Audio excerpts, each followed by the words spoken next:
Assalamualaikum everyone. I'm Manisha. Will be presenting about the application of concept fan. Before we start, it would be nice if we got to know first the definition. Concept fan is a technique used to generate ideas whereby one starts with a defined purpose. How it works? Moving on to the problem. According to the Special Committee for Ensuring Access to COVID-19 Vaccine Supply JKJMV, the best way to protect our loved ones and end the stifling COVID-19 pandemic in Malaysia is to vaccinate ourselves. Herd immunity can be achieved when 80% of the population is vaccinated, effectively protecting the entire nation. However, there are many obstacles in achieving herd immunity as many people continue to have concerns and doubts about the COVID-19 vaccine, despite the overwhelming evidence that they are safe and effective. Various opinions, ideologies, conspiracies, and fake news about vaccine was widespread till delaying the efforts to achieve herd immunity. Hence, we need for everyone to get vaccinated so we can end the pandemic. My objective is to encourage people to get vaccinated. Now, let's move on how we can solve this problem by using the concept fan diagram. As our objective is to encourage people to get vaccinated, in order to achieve this, we must get rid of myths and false news about vaccine first, and this would be our direction. To think of a concept, we can accomplish the set direction by persuade people in hesitant and induce anti-vaccine. Next, ideas are concrete ways of putting concepts to work. They are specific and practical. So, for the first concept, the ideas would be listen to their concerns as we need to know first what they're afraid of. Then, discuss with them why they in doubts. After that, we can talk to people the benefits of vaccine nicely.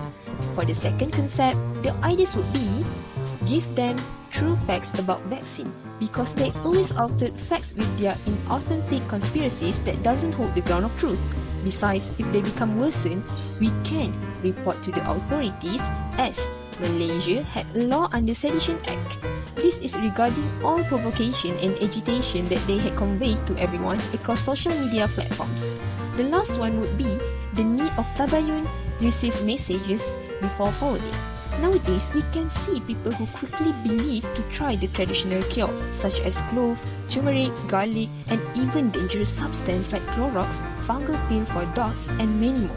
Hence, we need to verify and validate the truthfulness of something. So, based on all these ideas, the best idea to encourage people to get vaccinated is we need to talk to people about the benefits of vaccines nicely, as shaming or arguing doesn't work. Actually, these people are scared and hesitant for the reason that COVID-19 pandemic is a case that has just occasionally happened, but there is already a preventive vaccine. Hence, people become uncertain of the contents, yet when there are complications that occur and cause death. However, such complications are very rare. For instance, the risk of blood clots caused by AstraZeneca vaccine is only 0.0004% compared to 0.18% in smoking and 16.5% due to COVID-19 infection. So, the way you speak with a vaccine-hesitant person is very important because it will make a big difference in helping them make the decision to get vaccinated or not. In point of fact, they're not against it. They're just anxious and worried. If we explain to them properly, surely they will be open-hearted to receive the vaccine. Thus, we must express words that will soothe and calm them down. Remember, if speaking kindly to plants help them grow, imagine what speaking kindly to humans can do.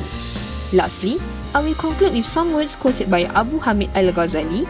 He said that soft words soften hearts that are harder than rocks, and rough speech roughens hearts that are softer than silk. That's all from me. Thank you.